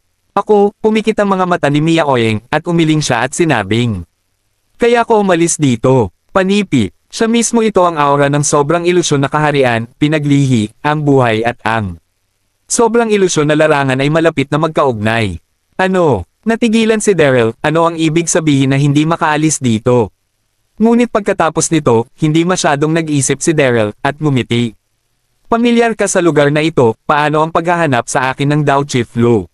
Sinabi niya, ipinaliwanag niya ng detalyado ang hitsura ni Lu Dongbin. Napag-isipan ni Daryl, kahit ano paman, hanapin muna si Lu Dongbin at pag-usapan ito. Okay. Ang puso ni Mia Oyeng ay mabait at simple, at kaagad siyang sumasang-ayon. Hahanapin natin ng hiwalay, at magkita muna tayo bago magdilim. Tulad ng sinabi niya, mag-anang ngumiti si Mia Oyeng at nagpaalam kay Daryl sa ngayon. Sa parehong oras, hinimok din ni Daryl ang kanyang figure na tumingin sa ibang direksyon. Tumawag ka, kailangan kong sabihin na ang ilusyon na ito ay masyadong malaki. Lumipad si Daryl ng ilang oras nang hindi naabot ang hangganan, at kasabay nito ay hindi niya nakakalimutang hanapin si Lu Dongbin. Kabanata 2941. Gayunpaman, ang kalangitan ay nadilim at walang bakas kay Lu Dongbin. Nang makita na gumabi na ang langit, babalik na si Daryl sa baybayin ng lawa upang salubungin si Mia Oyeng. Gayunpaman, sa sandaling ito, ang buong katawan ni Daryl ay napailing. Naramdaman niya na biglang dumating mula sa likuran ng isang mapanganib na aura. Nilinggan ni Daryl ng walang malay, at biglang kumalas, at nakita na mabilis na lumilipad si Mia Oyeng. Gayunpaman, pinalitan ko ang aking mga damit, isang ilaw na asol na mahabang palda sa araw, at sa oras na ito ay isang pulang masikip na damit, na inilalantad ng buong buo ang mga kaaya-ayang kurba. Asawa, nahanap mo na ba si Master Lu? Nakangiting bati sa kanya ni Daryl. Bago siya makalapit, pagkahulog ng boses, biglang naramdaman ni Daryl na may mali. Ang Mia Oyeng na nakita ko sa araw ay walang kamatayan, banayad at mabait. Ngunit may isang masamang espiritu sa kanyang mga mata. Hindi lamang iyon, ang marka sa pagitan ng mga kilay ay naging isang hugis ng apoy din. Anong nangyari? Hindi ba ito si Mia Oyeng? Ngunit bilang karagdagan sa magkakaibang ugali, ang hitsura at figure na ito ay isang modelo lamang. Sa oras na ito, hindi alam ni Daryl na ang kagandahan sa isang ilusyon na lupain. Isang matuwid at isang kasamaan na kumakatawan sa mabuti at kasamaan, si Mia Oeng ay mabuti at si Yan Hong ay masama. Tumawag ka sa asawa ko. Sa oras na ito, si Yan Hong ay dumating sa harap, tinitigan si Daryl ng malapitan at malamig na sinabi, napakatapang mo, maglakas loob na magsalita ng masungit sa akin, mamatay. Nang bumagsak ang boses, itinaas ni Yan Hanggayo ang kanyang kamay, at isang sumisindik na puwersa ang sumabog, at pagkatapos ay tinapik niya ng palad si Daryl. Kung saan dumadaan ang palad na ito, binabago ng mundo ang kulay, at ang paligid ng hangin ay napangit. Pumunta ako. Ang lakas na ito, ay kakilay-kilabot. Nararamdaman ng malakas na aura ni Yan Hong na pumutok at ang bilis ng mabilis na kidlat, nagulat si Daryl, at wala siyang oras upang umiwas, kaya kinailangan niyang himukin ang kanyang panloob na lakas at atakin siya. Hindi naglakas loob si Daryl na maging pabaya, hinihimok ang lahat ng mga panloob na puwersa na labanan. Bang! Nagsalpukan ng dalawang palad sa kalagitnaan, at naramdaman lamang ni Daryl ang isang napakalaking puwersa na nagmula sa kanya. Mumuso siya at binawi ang isang dosenang hakbang. Ang dugo sa kanyang katawan ay bumulusok, ngunit siya pa rin ang lumaban bigla. Ang lakas ng babaeng ito ay sobrang nakakakilabot, hinimok niya ang lahat ng mga panloob na puwersa na bahagyang harangan ng palad na ito. Sa sandaling ito, huminga ng malalim si Daryl at tiningnan ng mabuti si Yan Hong. Kinilig ang kanyang puso. Lumulutang doon si Yan Hong, ang kanyang magandang mukha ay puno ng mga masasamang espiritu, at kasabay nito, mayroong isang pahiwatig ng sorpresa sa kanyang mga mata. Kaunti ng lakas, maaari nitong hadlangan talaga ang aking palad. Napatingin si Yan Hong pataas baba sa Daryl, at malamig na sinabi, kagandahan. Pawis na pawis si Daryl, at nagmamadaling sinabi, ikaw ba ang kapatid ni Mia Oeng? Ako ang tao ni Mia Oeng. Nagkamali ako ngayon lang. Ito ay hindi pagkakaintindihan. Mangyaring huminahon. Si Daryl ay hindi isang tanga, nakikita ko ito ngayon, ang nasa harapan ko, mukhang eksaktong kapareho ng kay Mia Oeng, dapat ay isang kambal na kapatid na babae. Ikaw ay tao ni Mia Oeng. Kung ganun ay hindi kita mas alba pa. Malamig na. Kumislap ang mga mata ni Yan Hong, at malamig niyang sinabi. Habang bumabagsak ang boses, ang katawan ni Yan Hong ay umakyat na may isang malakas na puwersa, ang kanyang mga mata ay nakakulong kay Daryl. Parehong Yan Hong at Mia Oeng ay ipinanganak mula sa ilusyon. Sina Yan Hong at Mia Oeng ay parehong mabuti at masama, ganap na hindi tugma. Sa libu-libong taon, sinubukan ni Yan Hong na mapupuksa si Mia Oeng. Sa oras na ito, nalaman niya na harapan niya si Daryl na ni Mia Oeng. Paano niya ito pinakakawala ng madali? Damn it, pakiramdam ang makapangyarihang aura na tumatagos kay Yan Hong, malamig na. Pawis ang noo ni Daryl, at halos gusto niyang umiyak ng walang luha. Ano ang sitwasyon, paano pa mas kinamumuhian siya ng ibang partido? Pagkatapos na ilantad ang kanyang pagkatao. Kabanata 2942. Whoosh! Nang si Daryl ay lihim na walang imek, si Yan Hong ay walang kislap, at ang kamay ng kanyang jade ay nakataas, tumawag muli kay Daryl. Malinaw na mas nakakakilabot ang palad na ito kaysa ngayon lamang, at nakita ko na kung saan man dumaan ang katawan ni Yan Hong, ang hangin ay napupunit. Nang makita ang eksenang ito, hindi masyadong makapag-isip si Daryl, itinaas ang kanyang kamay at kumaway, na tinawag si Fang Tian na nagpinta ng isang halberd upang tumayo sa harapan niya. Sa sandaling nakipaglaban siya sa isa't isa, alam na alam ni Daryl na ang lakas ni Yan Hong sa harapan niya ay mas malakas kaysa sa inaakala niya. Ang isang hindi kalaban maaari lamang siya umasa sa talas ng halberd ni Fang Tian. Boom! Sa sumunod na segundo, sinampal ng kanyang lakas na palad ang pagpipinta ni Fang Tian ng mabagsik, at narinig niya ang muffled snort ni Daryl, ang buong katawan niya ay lumipad pataas, lumipad siya ng buong 100 metro, ang kanyang mukha ay mapatla, at ang mga sulok ng kanyang bibig ay damaloy na dugo. Nabigla si Daryl, at kasabay nito ang kanyang galit ay tuluyan ng napukaw. Ang babaeng ito ay may sakit, wala siyang mga hinaing sa kanya, at kailangan niyang magpakamatay. Sa pagtingin sa galit na hitsura ni Daryl, ang magandang mukha ni Yan Hong ay nagpakita ng isang nakakainis na ngiti. Ano? Hindi. Ako kumbinsido, ngunit nais ko pa ring labanan. O nag-aatubili ka bang? Pasanin si Mia Oeng. Huwag kang mag-alala, nanalo ako, pumatay ka agad. Pupunta ako sa mga pingko, at Pagkatapos ay dadalhin ko Mia o yung higit sa, at pagkatapos ay ako ay magpadala sa iyo sa kamatayan magkasama. Ang tinig ay nahulog, pinong katawan Yan Hong Flash, at siya ay dumating. Nang direkta patungo Liu Feng. Galit na galit si Daryl na hindi niya mapigil ang sumigaw, gusto mo ba ang buhay ko? Natatakot akong wala ka pang pagkakataong ito. Nang sigawan ito ni Daryl, labis na duguan ang kanyang mga mata. Matapos maghanap ng ilang oras, hindi ko nakita ang kinaroroonan ni Lo Dongbin. Naiinis na si Daryl. Sa oras na ito, nang marinig si Yan Hong na gusto niyang malupit, hindi na niya ito makaya. Hindi mahalaga kung ano ang iyong katayuan, kung kailangan mo akong pukawin. Huwag mo akong sisihin sa pagiging bastos ko. Sa pag-iisip tungkol dito, itinaas bigla ni Daryl ang kanyang mga kamay, at binati ang matulin na si Yan Hong. Roar! Sa isang iglap, mabilis na napangit ang hangin sa paligid ni Daryl, at pagkatapos, siyam na gintong dragon ang pumapalibot kay Daryl. Patayin! Pandinig ng malalakas na dragon ang narinig. Siyam na gininto ang mga dragon, na may walang kapantay na kapangyarihan, ang tinangay patungo kay Yan Hong. Ang pag-akyat sa langit ay ang unang kasanayang natutunan ni Daryl bilang isang nagtatanim. Ngayon na higit sa 10 taon na ang lumipas, ang kanyang pagkaunawa sa kasanayang ito ay umabot sa isang napakahusay na kasanayan. Nakita ko ang siyam na gintong mga dragon na sumasabog at ang hangin sa loob ng 1 kilometro ng kalapit na lugar ay mabilis na umikot. Ngunit nang makita ang eksenang ito, hindi man lang nagpanik si Yan Hong. Marami pa ring mga trick.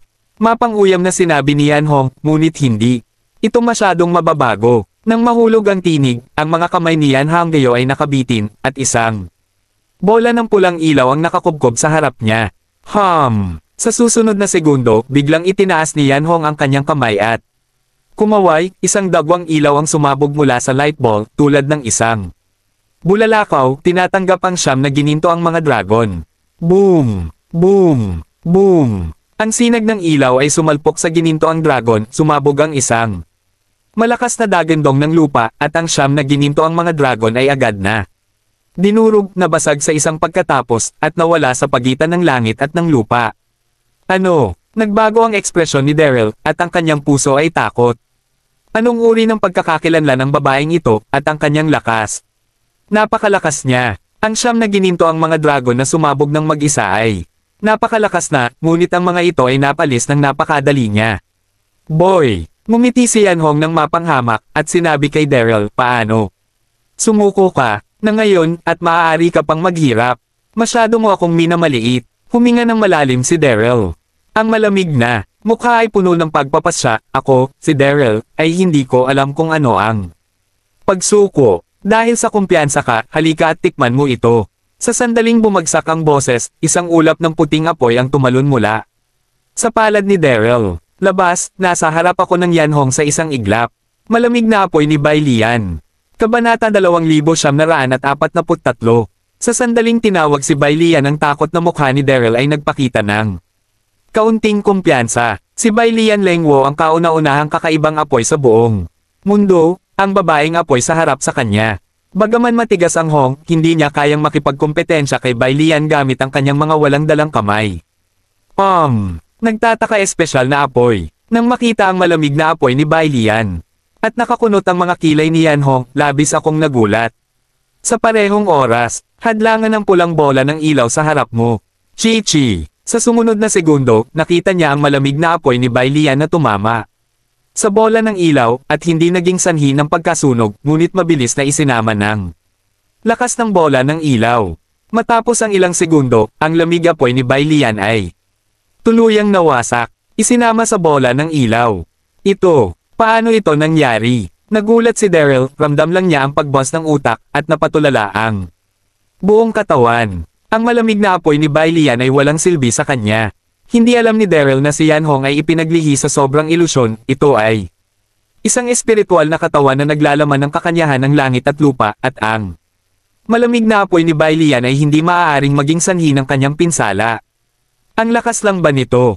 Sa oras na ito, walang pasensya si Yan Hong, at tapos ng malamig na pagsasalita, si Zhao Chu ay lumapit kay Daryl sa isang iglap ng isang mata, at tinaas niyo ang isang palad upang tamaan. Gulat na gulat pa rin si Daryl, hindi na talaga makapag-react. Ang buong tao, ay direktang nabigla at lumipad palabas, nagwiwisik ng kaunting dugo sa hangin. At, sa wakas ay nahulog ng mabagsak sa lupa. Puff! Sa sandaling ito, nagpumiglas si Daryl na tumayo, ngunit may isa pang dugo na tumulo. Malinaw na naramdaman ni Daryl na ang pulso ng kanyang puso ay napinsala. Nang malubha, at hindi maalis ito ng kanyang buong katawan sa anumang lakas. Boy! Dahan-dahang lumapag si Yan Hong, ang mga mata ay nakatingin kay Daryl, ang kanyang magandang mukha ay puno ng lamig at pagmamalaki, tanggapin mo ang mga katotohanan, hindi mo talaga ako kalaban. Tulad ng sinabi niya, Yan Hong Lian gumalaw ng marahan, dahan-dahang lumalakad patungo Daryl. Napakabigat ng hininga kaya hindi makahinga ang mga tao. Gudong. Lalong natakot si Daryl, at kasabay nito ay palihim niyang nilunok ang laway niya, nais na umiyak ng walang luha. Kapag natapos na, nasugatan ng babaeng ito, pabayaan na maghanap kay Lo Dongbin, natatakot akong mamatay siya rito. Huminto ka. Gayunpaman, sa kritikal na sandaling ito, nakarinig ako ng isang soft drink. At pagkatapos, isang kaakit-akit na si Pian Huong, ang mabilis na sumugod at tumayo sa harap ni Daryl. Ang magandang mukha ay puno ng pag-igting. Ito ay si Mia Oyeng. Yan Hong, hindi mo siya masasaktan.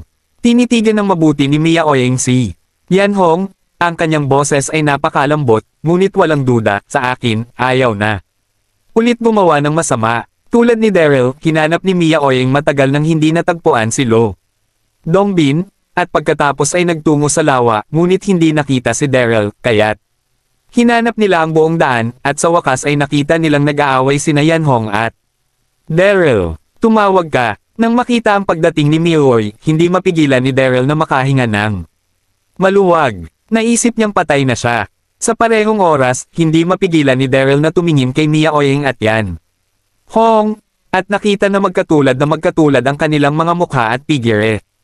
Kung magkatabi sila at hindi nag-uusap, mahirap talagang sabihin sa kanila hiwalay. Okay ka lang ba? Sa sandaling ito, binaling ng ulo ni Mia Oyeng upang tanungin si Daryl, ang kanyang magandang mukha ay puno ng pag-aalala. Umiling si Daryl at ngumiti, okay lang, hindi ka maaaring mamatay. Roar! Pagkakita sa eksenang ito, tumawa si Yan Hong at hindi mapigil ang bogging. Mahal mo talaga ako, Mia Oyeng, kasama mo talaga ang isang tusong mortal, nahihiya talaga ako sa iyo. Namula ang mukha ni Mia Oyeng Kiao, at pagkatapos ay mahina sinabi, ang aking negosyo, hindi mo kailangang alagaan ito, hindi mo ito alintana. Tulad ng sinabi niya, dahan-dahang sinuportahan ni Mia Oyeng si Daryl. Siyempre wala akong pakialam sayo. Malamig na sinabi ni Yan Hong. Gayunpaman, masaya akong pinapapatay kayong dalawa. Kabanata 2944. Ako, mahigpit na kinagat ni Mia Oyeng ang labi, umiling at sinabi, hindi kita lalaban ngayon. Nang sinabi niya ito, hindi nagawa ni Mia Oyeng tulungan mo ito. Pagtingin kay Daryl, may lamang sa kanyang mga mata. Si Mia Oyeng at Yan Hong ay mabuti at ang iba pang kasamaan. Sa tuwing magkikita sila, ito ay dapat na isang malaking labanan. Ngunit sa oras na ito, ayaw ni Mia Oyeng na gumawa ng kahit ano, gusto lang niyang umalis kasama si Daryl. Si Mia Oyeng ay narito ng libu-libong taon, labis na nag-iisa, at biglang nagkaroon siya ng kapareha. Paano niya makaya nasaktan siya? Sa puso ni Mia Oyeng, ang pinakamahalagang bagay sa oras na ito ay tulungan si Daryl na pagalingin muna ang kanyang mga pinsala. Haha, narinig ito, ang mukha ni Yan Hong ay puno ng paghamak, huwag makipag-away. Sa palagay mo may pagpipilian ka pa. Nahulog ang boses, at isang malakas na hininga ang sumabog mula sa katawan ni Yan Hong, diretso kay Mia Oyeng. Nang makita ito, nakakunot ang mga kilay ni Mia Oyeng, at agad niyang tinuro si Daryl at marahang sinabi, magpahinga ka. Sa ganoon, lumipad si Mia Oyeng at lumipad sa hangin upang labanan si Yan Hong. Ha! Pagkakita ng eksenang ito, nagulat ulit si Daryl, at medyo nagpista. Sa sandaling ito, si Mia Oyeng at Yan Hong ay nakikipaglaban sa gitna ng hangin, at ang kanilang perpektong figure ay nahayag. Ang mga mata ni Daryl ay tuwid, at halos makalimutan niya ang mabibigat na pinsala sa kanyang katawan. Parehas na tugma sina Mia Oyeng at Yan Hong, ngunit sa oras na ito ay nag-aalala si Mia Oyeng sa pinsala ni Daryl at medyo nag-ulo. Sa sitwasyong ito, si Mia Oyeng ay mahigpit na pinigilan ni Yan Hong. Ngunit kahit ganon, hindi matalo ni Yan Hong nang mabilis si Mia Oyeng. Sa isang iglap lang ng mata, lumipas ang kalahating oras, hindi nahanap ni Yanhong ang kahinaan ni Mia Oyeng at biglang naging medyo balisa. Ha! Sa sumunod na segundo, nakita ni Yanhong si Daryl sa ibaba at biglang may ideya. Itinaas ang kanyang kamay sa Jade, nakita niya ang isang matalim na talam na nakakubkob mula sa loob, sumisigaw, dumidiretso patungo kay Daryl. Naisip ito ni Yanhong. Kung napatay muna niya si Daryl, dapat magulo si Mia Oyeng, at magkakaroon siya ng pagkakataong talunin siya. Damn it, nagulat si Daryl at nais na umiwas, ngunit nagulat si Yanhong, at sa kanyang sariling mga pinsala, hindi niya talaga kayang umiwas. Ingat ka, nanginginig din si Mia Oyeng, hindi mapigil ang sumigaw, at kasabay nito ay nais niyang sumugod, ngunit nahuhuli pa rin siya ng isang hakbang. Nakita ang matalim na talam, sasaksakin na sana niya si Daryl. Bang! Sa kritikal na sandaling ito, biglang naramdaman ni Daryl ang isang puwersa na sumugod mula sa likuran, at kaagad pagkatapos nito, ang lakas na iyon ay nagpalabas ng proteksyon na pelikula sa harap niya na direktang hinaharangan ang matalim na talam. Galit na galit si Yanhong nang mabaigo ang pagsalakay, at sumigaw si Zhao. Sino? Manggahas na maging nosy. Habang tumingin si Yanhong sa likuran ni Daryl at nakita ang isang matandang lalaki na dahan-dahan, mga buto, ito ay si Lu Dongbin. Master Lu. Pagkakita kay Lu Dongbin, nagulat at natuwa si Daryl. Nagulat din si Lu Dongbin, Sect Master Darby, bakit ka? Matapos malok ni Alan, nakakita si Lu Dongbin ng lugar para umatras at naghanap ng paraan para makaalis. Ilang sandali lang ang nakakaraan, naramdaman niya ang kilos. At naging mausisa. Tingnan, hindi ko inaasahan na makikilala ko si Daryl. Mabangong dawas, alagaan ang iyong negosyo, maghanap ng kamatayan. Sa sandaling ito, galit na galit si Yanhong, sumisigaw, at diretsong sumugod sa Lu Dongbin. Tumawag ka. Nang makita si Yanhong na paparating, huminga ng malalim si Lu Dongbin, ang kanyang mukha ay puno ng dignidad. Bilang isang Daoist Master, nakikita ni Lu Dongbin sa isang sulyap na ang Yanhong sa harap niya ay isang diwata na ipinaglihi sa isang larangan ng ilusyon, na may malakas na lakas. Natatakot akong mailabas ang lahat, at hindi ako kalaban. Nang lihim na nabalisa si Lu Dongbin, nakita niya ang delikadong katawan ni Mia Oyeng na kumikislap at direktang pinahinto si Yanhong. Pagkatapos nito, nagpatuloy na lumaban ang dalawang panig sa hangin. Delikado ito. Nagpapasalamat si Lu Dongbin, saka hinawakan si Daryl at mabilis na lumipad patungo sa malayo. Ha! Kabanata 2945. Sa sandaling ito, biglang nabalisa si Daryl at hindi mapigil ang bulalas. Umalis na lang tayo. Hindi ka ba makakatulong? Ang Mia Oyeng na ito ay simple at mabait, paano kaya kung tiisin ang puso? Pabayaan mo siya. Nababaliw ka. Si Lu Dongbin ay walang imek, at ngumiti ng mapait, dalawang fairy ay nakikipaglaban, ano ang sasali sa kasiyahan? Tulad ng sinabi niya, hindi sinasadya ni Lu Dongbin na huminto, ngunit pinabilis. Fairs. Narinig ito, agad na natigilan si Daryl. Makalipas ang kalahating oras, dinala ni Lu Dongbin si Daryl sa isang nakatagong kuweba. Sect Master Darby. Sa sandaling siya ay nakarating, si Lu Dongbin ay mukhang mausisa at hindi mapigil ang sinabi, paano ka nakapasok? Ang Over Unreal Realm ay nasa Universe Board, at ang Universe Board ay ang kayamanan ng Saint Sect. Mahirap makita, pabayaan na ring pumasok. Tumawag ka. Nakahinga ng maluwag si Daryl at ngumiti ng mapait, mahaba itong kwento. Sa mga sumunod na minuto, detalyadong ipinaliwanag ni Daryl ang sitwasyon.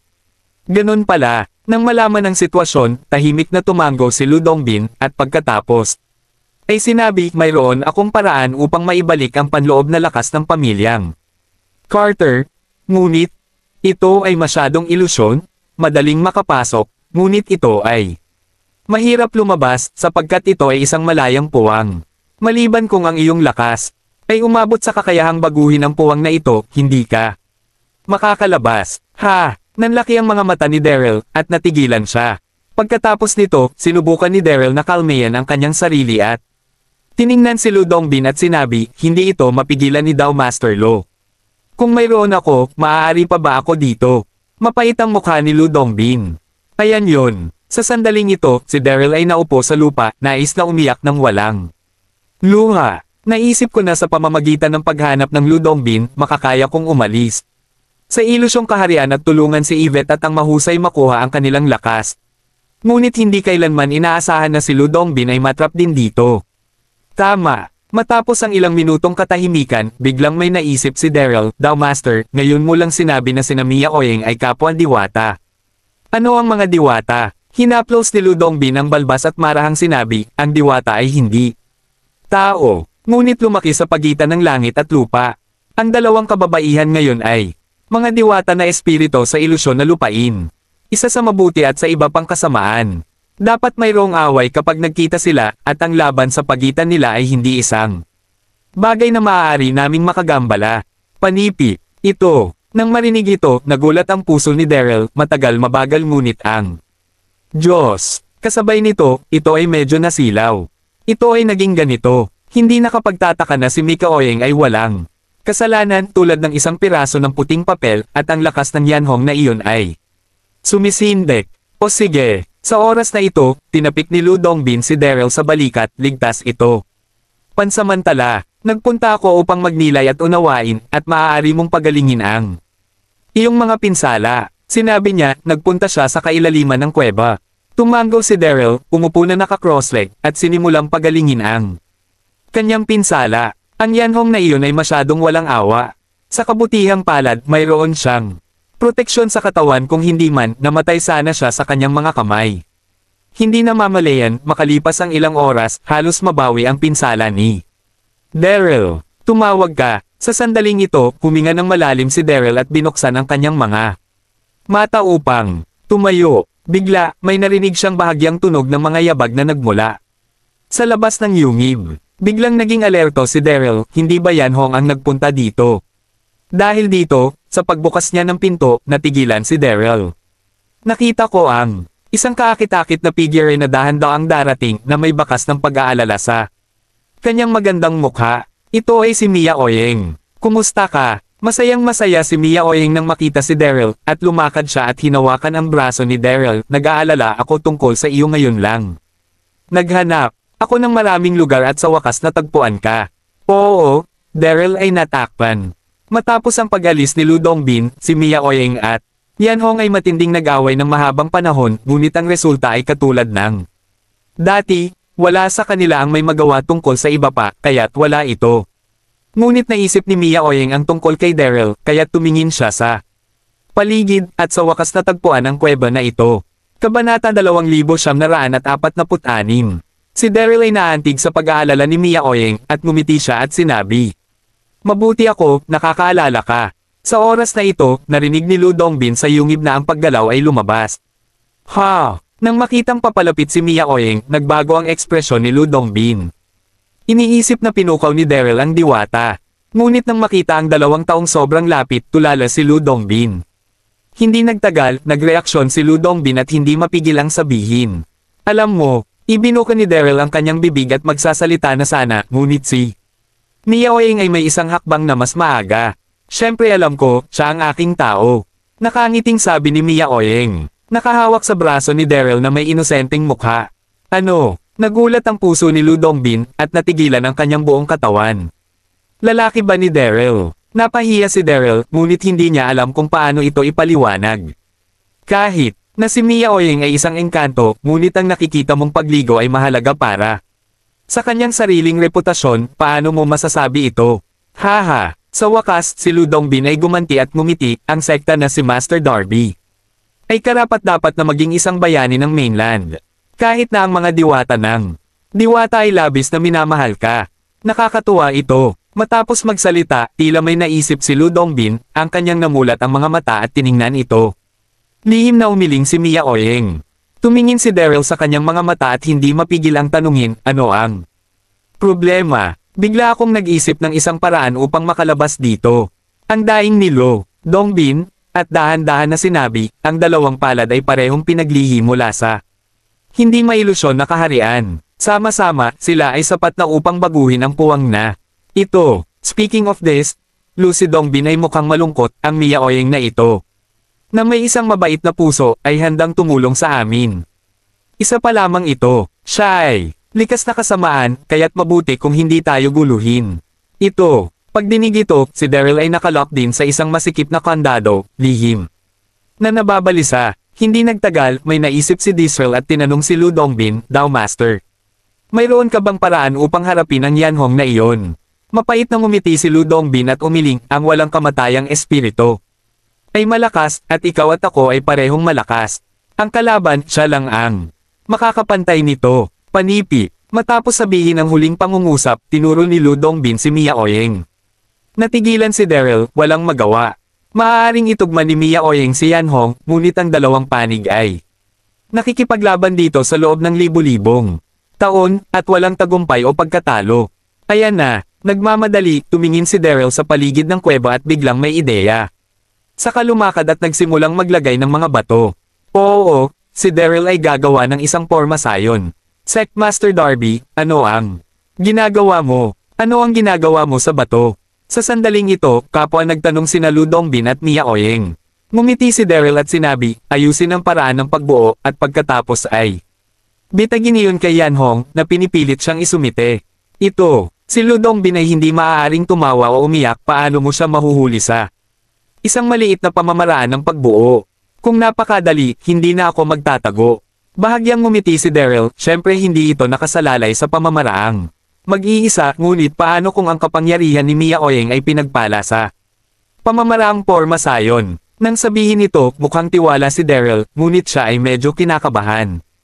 Ang pagpapala ng mga panlabas na puwersa sa pagbuo ay nilikha mismo ni Daryl.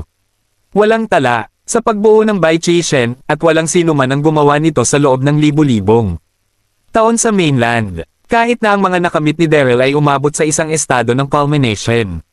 Ngunit sa unang pagkakataon na sinubukan niya ang isang bagay na wala pang nagawa. Noon, wala siyang kumpiyansa sa kanyang puso. Ngunit walang ibang paraan si Daryl. Sa illusory na larangan na ito, tanging si Mia Oyeng lamang ang makakalaban kay Yanhong, at ang pagpapala ng kapangyarihan ni Mia Oyeng sa loob ng pagbuo ay tiyak na makakapigil kay Yanhong. Maaaring gumana ito, ngunit masyadong mapanganib. Sumimangot si Lu Dongbin at sinabi. Bago siya natapos magsalita, ngumiti si Daryl at nagambala, Master Lu, may ilang mga bagay na kailangan mong subukan bago mo malaman. Sa pamamagitan nito, itinayo ni Daryl ang pagbuo ng bato at kumaway kay Mia Oyeng. Halika, kumuha ka, ikaw ang lakas ng sangkatauhan ay na-injected sa mga mata. Panipi, Kabanata 2947. Isang simpleng pag-iisip si Mia Oyeng, at pumayag siya ng hindi man lang iniisip. Sa lalong madaling panahon, ang lahat ay handa na, ilang pagkabalisa. Susunod, nais na lumapit sa pamamaga humantong sa bahaghari, ngunit ang lakas ng babae ay kakilakilabot. Si Mia Oyeng mabilis na sumagot, pagkatapos ay sinabi, nagpunta ako. Tatlo sa mga tao, ang sarili lamang ang maaaring labanan si Yanhong, akayin siya sa pagbuo, natural na gawin ito ng kanyang sarili. Whoosh! Habang siya ay nagsasalita, nakita niya ang isang kaakit-akit na figure sa di kalayuan, mabilis na lumilipad. Yanhong yan. Ano? Sa sandaling ito, maging sina Daryl, Lu Dongbin at Mia Oyeng, lahat sila ay nabigla. Lihim na nakasimangot si Daryl. Iniisip lamang kung paano hanapin siya, ipinadala niya ito sa pintuan. Ngunit ang punto ay hindi pa siya nakakagawa ng isang plano. Ano ang dapat kong gawin ngayon? Sa totoo lang, sa tabi niya si Mia Oyeng, hindi nag-alala si Daryl, ngunit nakipaglaban siya kay Yanhong at winawasak ang pagbuo. Kung gayon ang kanyang sariling pagsisikap ay walang kabuluhan. Narito ang lahat, tama lang. Sa sandaling ito, dahan-daang lumakad si Yanhong at tiningnan si Mia Oyeng. Na may pang-iinis, Mia Oyeng, pareho nating alam ang lahat tungkol sa larangan ng ilusyon. Hindi ka makakatakas kung saan nagtatago ang taong ito. Kaya, pinapayuhan kita na huwag kang magtago kasama niya, at makipaglaban ka sa akin upang masabi ko ang nagwagi. Nang marinig ito, kumunat ang noo ni Mia Oyeng at sasangayon na sana. Ngunit, pinahinto ni Daryl. Sa susunod na segundo, pumakbang si Daryl at tumingin kay Yanhong at sinabing, dahil sasabihin mo sa nagwagi, ihahalin tulad ko sa iyo ang Mia Oyeng. Ano? Kapwa nagulat sina Mia Oyeng at Lu Dongbin nang marinig ang mga salita ni Daryl. Ano? Nang bumagsak ang boses, parehas na natigilan sina Mia Oyeng at Lu Dongbin. Lalo na si Lu Dongbin ay masyadong balisa. Masyadong mapusok si Daryl, paano siya makakapuste kay Yanhong? Alam mo, pinagpala ng porma sayon ang kapangyarihan ni Mia Oyeng, ngunit sa loob ng libu-libong taon, walang nagawa ito. Ito ay isang kumpletong pagsubok. Hindi pa rin alam kung matrap si Yan Hong. Si Mika Oying sa tabi niya ay nag-alala din, ihambing ko siya sa kanya. Sa pakiramdam ng kanilang pagkabalisa, bahagyang ngumiti si Daryl, na nagpapahiwatig na hindi niya kailangang mag-alala. Kahit na hindi matrap si Yan Hong mamaya, nandun pa rin si Mia Oying.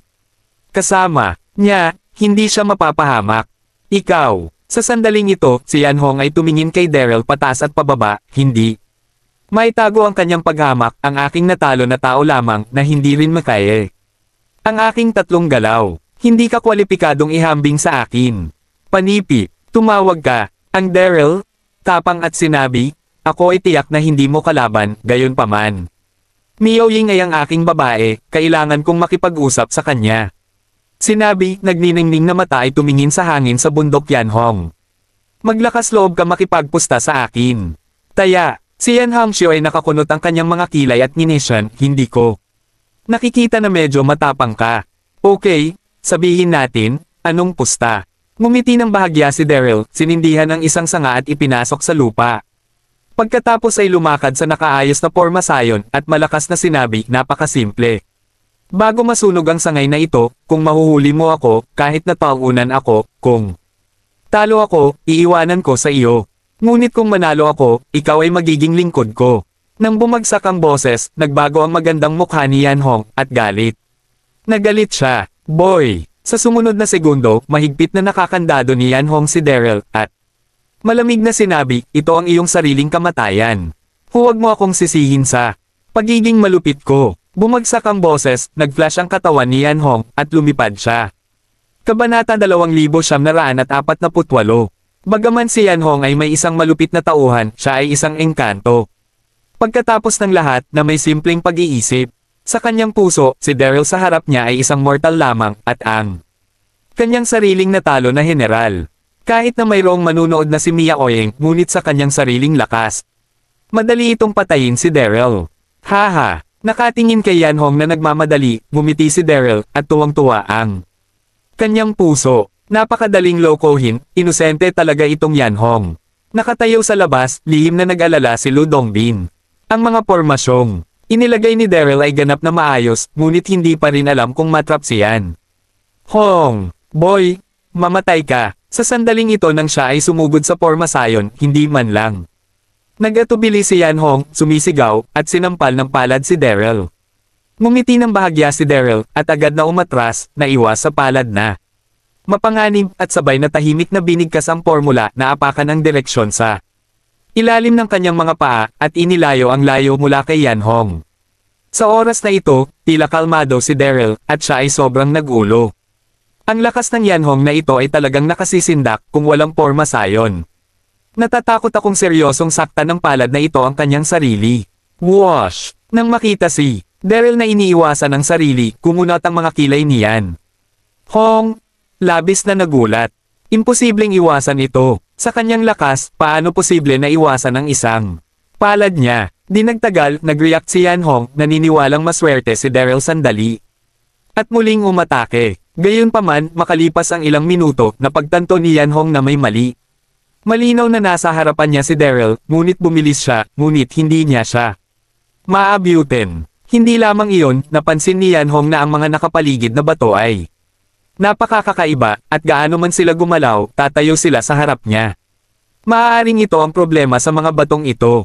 Bilang isang diwata, hindi alam ni Yan Hong na mayroong isang diskarte sa pagbuo sa mundo, ngunit napukaw din siya sa galit. Nais mong harangan ako sa pamamagitan ng pagkuha ng mga batong ito. Isang malamig na tinig ang nagmula sa bibig ni Yan Hong. Bumagsak ang boses, isang malakas na hininga ang sumabog mula sa katawan ni Yan Hong, at pagkatapos ay mariing hinampas ng kamay ng Jade ang bato sa harapan niya. Iniisip ito ni Yan Hong, kahit gaano kakaiba ang mga bato sa harap nila. Sila ay wastong nawasak. Tumawag ka. Nang makita ang eksenang ito, pinagpawisan sina Lu Dongbin at Mia Oying, na nakatayo sa labas na nanunood ng laro para kay Daryl. Dapat mong malaman na si Daryl at Yan Hong ay nakikipag-usap sa isa't isa. Umaasa sa misteryo ng pagbuo, kung ang pormasayon ay pilit na sinira ni Yan Hong, wala siyang suporta, at ang resulta ay isang patay na wakas. Damn it, natulala din si Daryl, ngunit naghanda na siya, at ang figure ay sumilaw sa Harapan ng mga mata, pinapagana ang kapangyarihan sa mga mata bago ipasok sa mata. Ang lakas ni Mia Oyeng at ang kapangyarihang ito ang susi. Boom! Nang isampal ko ang aking palad sa bato, nakita kong hindi gumalaw ang bato. Ang palad ni Yanhong at ang kapangyarihan ni Mia Oyeng na nakapaloob sa bato na. Direktang nakabaliwala. Paano ito nangyari? Gulat na gulat ang katawan ni Yanhong. Haha, si Daryl ay tuwang-tuwa. Sinubukan lang niya ito at tinurok ang panlabas na. Puwersa sa pagbuo, ngunit hindi niya inaasahan na posible ito. Sa parehong oras, si Lu Dongbin ay labis ding nasa sabik. Ang bata ay naghahanap ng kamatayan. Pagkakita ng mata nitong mukha ni Daryl, naging galit si Yanhong dahil sa inis, sumigaw, at sumugod ulit kay Daryl. Gayunpaman, 10 minuto ang lumipas sa isang iglap lang ng mata, hinimok. Ni Yanhong ang kanyang figure, halos kasing bilis ng kidlat, ngunit hindi niya. Nahuli si Daryl. Tumawag ka, Kabanata 2949. Nang makita ang eksenang ito, si Mia Oyeng na nakatayo sa labas ay tuwang-tuwa, at tiningnan niya ang mga mata ni Daryl na may parehong ilaw. Talagang nagawa niya ito. Alam mo, kapwa mga diwata ng espiritu. Sa loob ng halos 1,000 taon, sina Mia Oyeng at Yanhong ay naging isang mabangis na labanan nang magkita sila. Ngunit sa pagitan ng bawat isa, walang makakatulong sa bawat isa. Sa oras na ito, nakita ni Mia Oyeng na kahit na si Daryl ay isang mortal, umaasa sa kahusayan ng pagbuo. Si Yanhong ay mahigpit na naipit sa loob. Sa wakas, ang mga sanga na natigil sa lupa ay nasunog.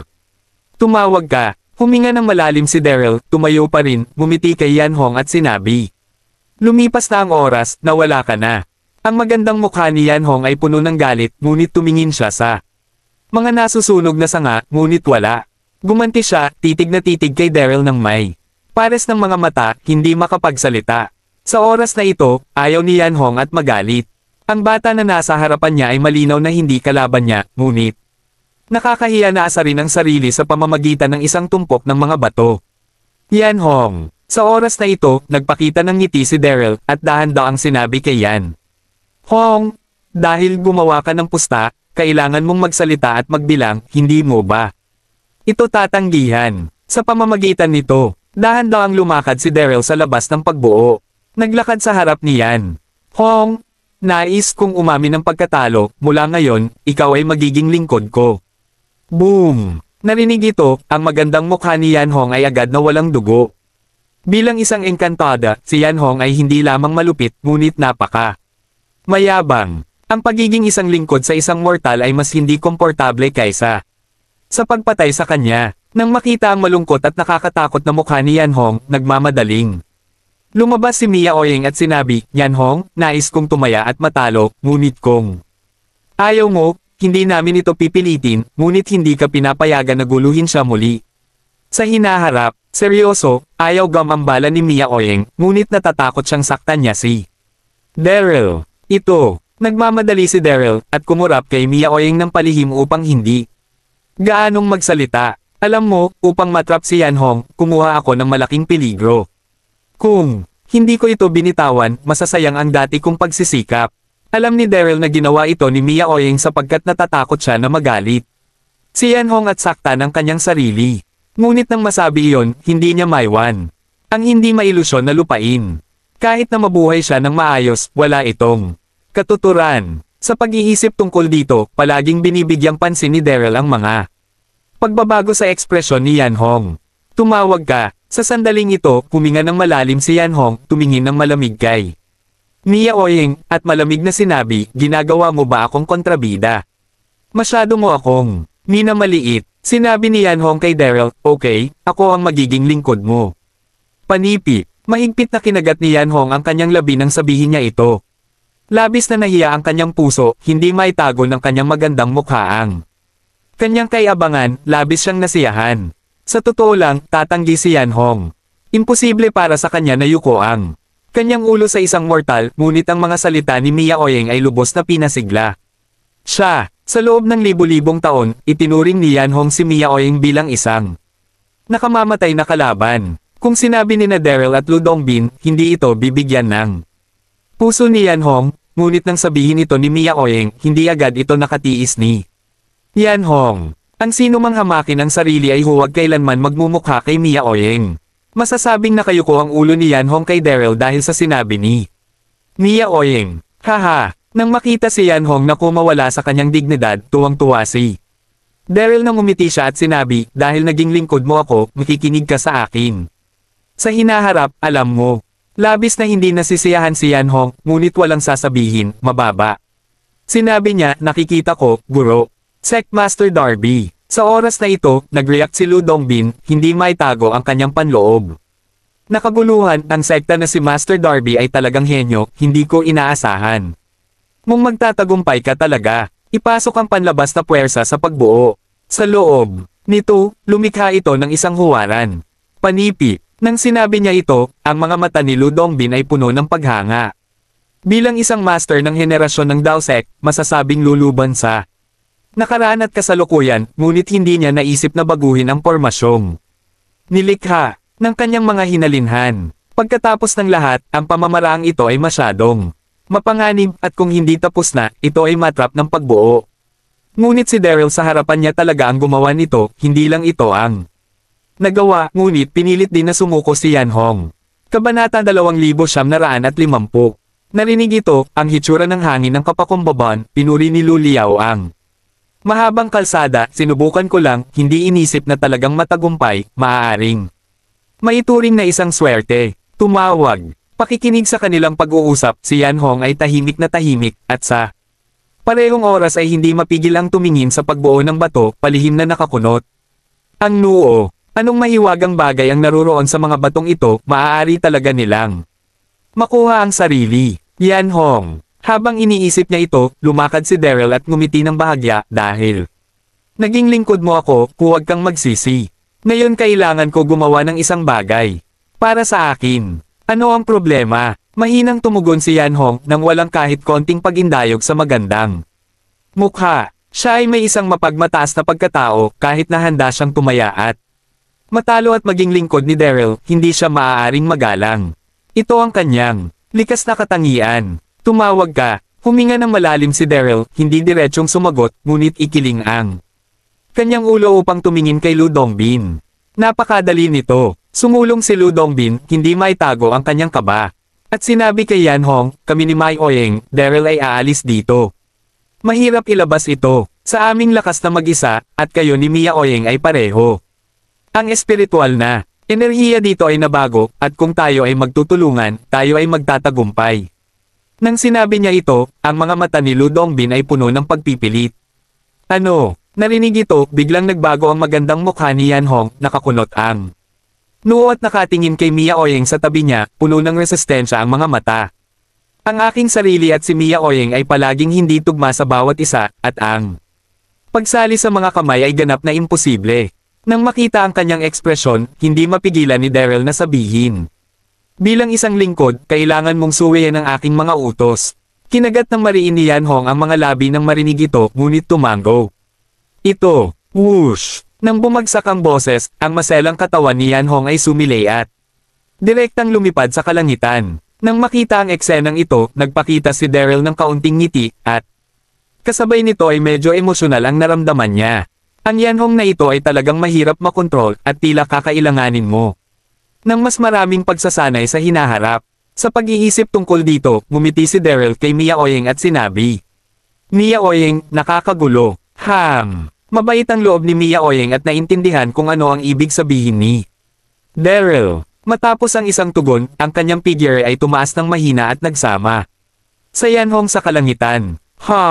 Sa susunod na segundo, si Mia Oyeng at Yan Hong ay sumabog mula sa kanilang sariling lakas, at nakita na pagkatapos ng pagsasama ng dalawang puwersa, biglang nagbago ang kulay ng mundo, at ang buong kaharian na ilusyon ay biglang lumabo.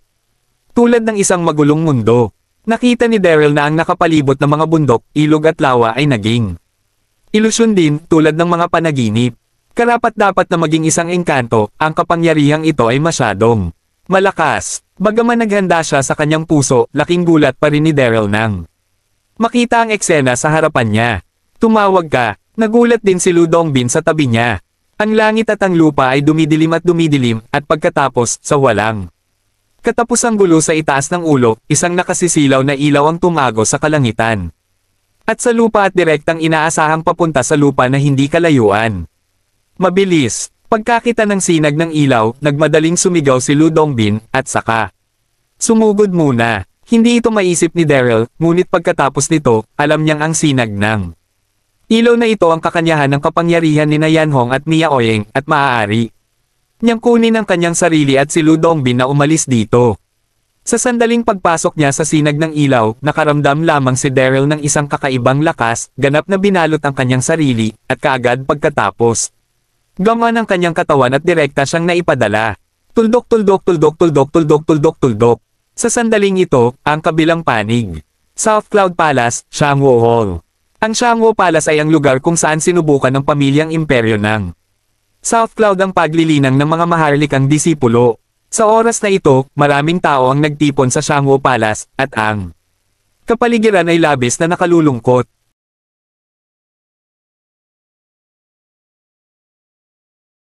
Maraming salamat po, mga ka-master. Paki-subscribe and hit the notification bell para sa susunod nating kabanata.